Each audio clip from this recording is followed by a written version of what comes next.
Live from WTVO Rockford and your home team. Eyewitness News at 5 starts now. She was everybody's go-to. Shauna was just, there's nothing bad you could say about her. Friends and family mourn the loss of a state line mother. A man close to the victim is behind bars, charged with her murder. Rockford gets closer to opening its permanent casino. The Illinois Gaming Board signs off on Hard Rock's plans to give back to the Force City. Plus, we'll be on the air tonight raising money for a cause close to home. Find out how you can help better the lives of men and women at Rockford Rescue Mission. Good evening, I'm Mimi Murphy. We'll check in with Eric Wilson a little later. A death investigation in Beloit is now ruled a homicide. Just after noon yesterday, Beloit police responded to a home on Madison Road for a person who'd been shot. That's where they found a 31-year-old woman. She was taken to the hospital where she passed away. Tonight, a man is in custody charged with the woman's murder. Rachel Perry's been following this case. And Rachel, officials say this is domestic related? That's right, Mimi. Police are holding 34-year-old Anthony Richmond of Beloit on first-degree homicide charges. Family and friends of the victim tell me Richmond was her boyfriend. Now they're praying for justice. The woman later died from her injuries she sustained. This is being investigated as a homicide. Family and friends identified the woman killed in Beloit Wednesday as 31-year-old Shauna Greer, a mother of 3. I'm so hurt. I'm so sad. I'm so mad. Monica Smith says Shauna was like a sister to her. In a video message, Monica tells me everything she now wishes she could tell Shauna. I just want to see you write me one more time and tell me you love me and that I'm going to be all right. Because who going to tell me that now? Who going to tell me that I'm going to be all right? Because I'm not going to be okay. I miss you already. I love you. The father of Shauna's kids, Richard Fisher, says she would do anything for them. Her kids was everything. Like, she would go to the top about them 3 kids. He tells me losing her will be hard on everyone and life won't ever be the same. It's never going to be the same. And I don't know how I'm going to be able to deal by looking at my kids without seeing a part of her. Beloit police arrested Anthony Richmond, who friends tell me was Shauna's boyfriend. Now, Richard and Monica want justice. I don't know what possessed him to do this, but I just hope they give him the death penalty. He'd never see daylight again. Your heart was pure gold. Somebody just took you out this world. That's crazy. A vigil for Shauna is happening right now outside the home on Madison Road and should last about an hour. Family says anyone who loves Shauna and wants to show their support is invited. Mimi.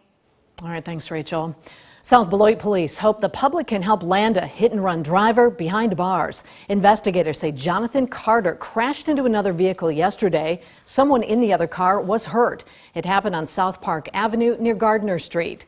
Police say Carter slammed into the car, ran away, then was picked up by someone driving this black Subaru. Carter's also wanted on a warrant out of Wisconsin. If you know where Jonathan Carter is or whose car this is, contact South Beloit Police.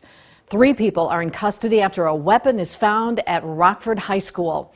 Rockford police responded to East High School this morning after administrators were informed about a rumor regarding a weapon. A gun was recovered. Investigators have not provided the suspects' names or ages. No one was hurt. Students were dismissed early due to finals. RPS 205 says there will be an increased police presence at East tomorrow. The incident comes 3 weeks after 2 students were shot in the parking lot at Auburn High School. With the Hard Rock opening act in full swing, the casino's permanent location gets the green light. The Illinois Gaming Board unanimously granted the casino's license. Construction can't begin at the East State Street location until some final paperwork is submitted, but the license means Hard Rock will have 2 years to build the casino, with some exceptions allowed due to supply chain issues amid the pandemic. One of the conditions of the license is making sure Hard Rock invests in the Rockford community. Love all, serve all is our motto, and community involvement, I believe, has been wonderful and outstanding. We have fantastic partners and have made great relationships here, and we're all looking forward to our permanent facility being open. The $310 million casino project is expected to create 1,200 permanent jobs and another 1,000 during construction. It's that time of year again when we ask for your help to support a Rockford nonprofit that rebuilds people's lives. Tonight is our annual And Evening for Hope telethon. Eric Wilson and Candace King join us from the Rockford Rescue Mission with a preview. Are you guys ready? We're as ready as we're going to be. Yeah, I think so. Right? I think so. It's fun to be back. It is. It's nice to be back. It's nice to be able to continue to do this despite everything that has been going on. And you know, the last couple of years, the need for the mission has really kind of gone up too, given everything that has been going on in the world. Yeah, that's one thing that we talk about is as things change over the last 2 years in all of our lives. There are certain things that didn't go away, or like you said, maybe the need increased a little bit. So exactly. We our first telethon, I think, after COVID was a little bit different. It right? was. This one will still be a little bit different. We may not see as many of our friends in person. But there is so much to tell and Yes. so many stories, and hearing the stories of the folks who are here and going through the recovery process and how they got there. One of the new things too kind of are the different stages and the transformations that take place here at the mission for the folks who go through the recovery program. So that is really interesting, and I'm looking forward to hearing a lot of those stories too. And when you talk about recovery, it's a very big picture recovery. Some of that is obviously there's mental health part of that, mental health services. There's actual physical health services when it comes to medical and dental, and then there's also just kind of like that sense of community. There's building job skills to actually part of the recovery process to be ready and get back out into the world. And when you graduate from the recovery program, and then there are people who actually they get out of the program and then they come back here to help others who maybe they relate to really well because they've been through it. They understand. Yeah, so lots to talk about in the 2 hours that we have, 7 to 9 o'clock right here on WTVO. Our goal, we forgot to mention that for tonight, $110,000. And we've been doing a pretty good job of reaching that goal over the last couple of years. Yeah, and we say we collectively, but really it's you. It's you guys We at just home. stand here and we kind of tell you where the money's going. But as much as we stand here, it's really more important, like you said, to hear people's stories, and we'll hear a lot of those. We are very much looking forward to it tonight. So we hope to see you at 7 o'clock. Back to you, Mimi. All right, thanks, guys. We'll look forward to it. Rockford's Mississippi Park will soon be filled with unique works of art. After the break, high school students put their snow sculpting skills to the test. Plus, a state line lawmaker running for Illinois treasurer outlined some changes he would make if elected. Coming up tonight at 6, killing 2 birds with 1 stone. And we were actually just a little bit warmer than average today. Compare that to much colder than we were yesterday. Now we have that warming trend continuing, but not before a cold front tonight. I'll break down all the details coming up in just a few minutes. You're watching Eyewitness News, your home team with Eric Wilson, Mimi Murphy, Scott Lever, and meteorologist Jordan Wolf.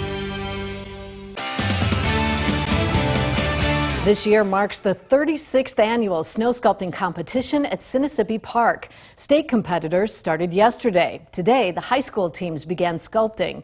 Nicole Delgado talked to some of the students. And Nicole, how are they doing? Well, Mimi, the teams tell me they're working hard, but they're having fun doing it too. These high school teams only have 2 days to complete their sculptures, and organizers say they'll start as early as 7 o'clock in the morning to get to work.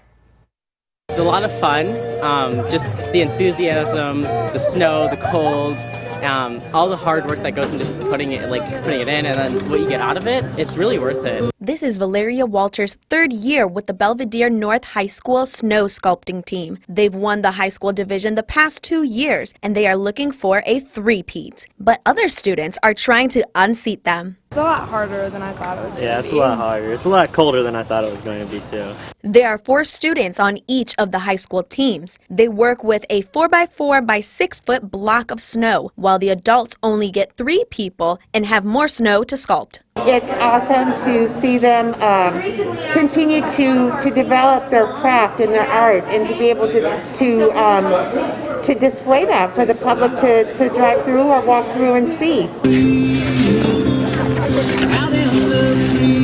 Each high school team has an advisor. Mark Miller is supervising the Rockford Christian team and says watching the process is his favorite part. It's to watch it go from this blank block to a finished sculpture over 2.5 days is really amazing.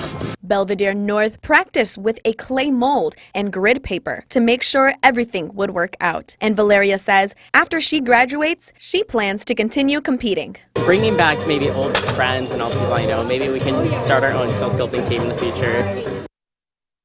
The teams will continue sculpting their pieces tonight and tomorrow. The judging is on Saturday, and this year's voting for your favorite snow sculpture can be done digitally. There are QR codes and numbers to text your vote at each block. Mimi? Well, that makes it convenient. All right, thanks, Nicole. Well, we're feeling much warmer than we did at this time yesterday, but we'll dip back into some chilly temperatures overnight. Jordan Wolf has more on the cool down coming up after the break. Now, your first warned weather forecast from meteorologist Jordan Wolf.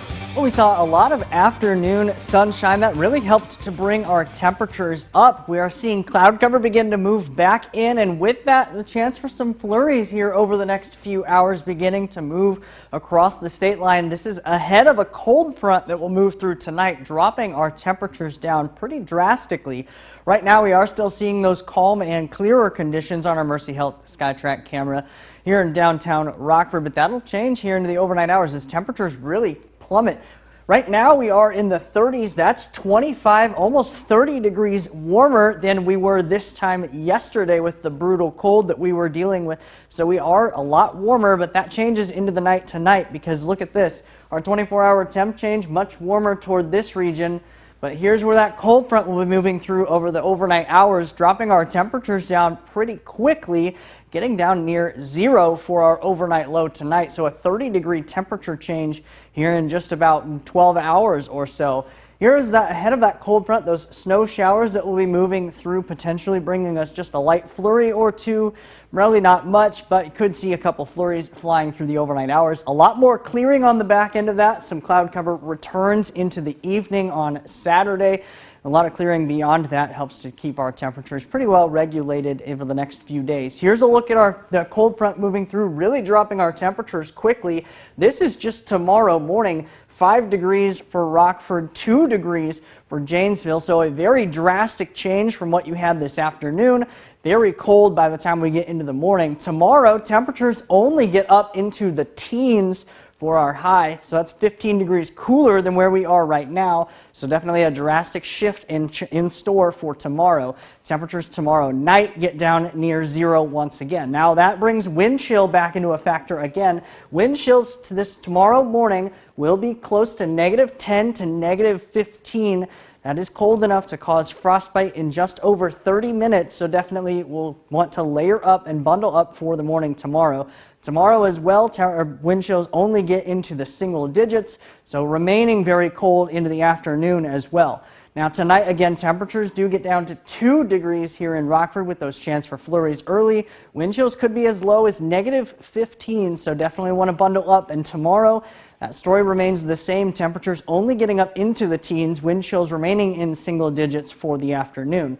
Now here's the gradual warming. This is today. Compare that to tomorrow's high, very cold. But then, as we turn our eyes over the next few days, we'll gradually warm into the beginning of February. That's February 1st with temperatures well above average. But then we drop right back down in the next few days after that with a storm system that will be moving through. Now this storm system is well in advance.